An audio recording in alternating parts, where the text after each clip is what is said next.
Si LeBron James ay papasok sa ika-22 season ng kanyang napakaganda at matagumpay na karera sa NBA, at naniniwala siyang naitatag na niya ang kanyang pamana. Pero hindi ibig sabihin na hindi na siya nagnanais ng higit pa. Lahat ng iba ay extra credit na, sabi niya sa mga reporter noong Martes. Tatanggapin ko naman. Mahal ko ito. Mahal ko ang ginagawa ko.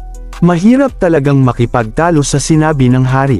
Habang patuloy ang mga debate kung sino ang pinakamahusay sa lahat ng panahon, na kinabibilangan nina James at Michael Jordan, ang bituin ng Los Angeles Lakers ay may resume na nagtatampok ng 4 na kampyonato, 4 na NBA Finals MVP, 4 na League MVP, 20 All-NBA selections at 20 All-Star Game.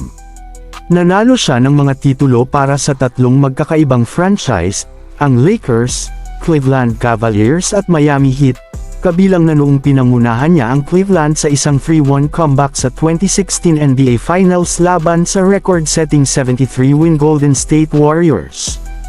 Ang Cavaliers team na iyon ang nag-iisang team sa kasaysayan ng NBA na nakapag-overcome ng 3-1 deficit sa NBA Finals, at nagawa nila ito dahil sa sobrang galing ni James. Si James ang nangunguna sa NBA sa lahat ng panahon sa puntos na na-score, 44,447, at ika-4 sa assists, 11,009, ika-5 sa triple-doubles, 112, at ika-8 sa steals, 2,225. Ang kanyang kakayahan na makaapekto sa laro sa napakaraming paraan at patuloy na gawin ito sa napakaraming season ay namumukod tangi sa kanyang mga kapantay.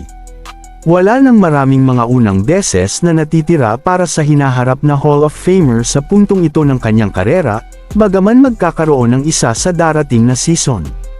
Magkakaroon siya ng pagkakataon na maglaro kasama ang kanyang anak, si Bronny James, sa Lakers. Pinili ng Los Angeles ang produkto ng USC sa ikalawang round ng 2024 na NBA draft, na nangangahulugang magkakaroon ng isa pang James na magsisimula pa lamang mag-ukit ng kanyang pamana habang ang mas matanda ay naglalagay ng huling mga detalye sa kanya.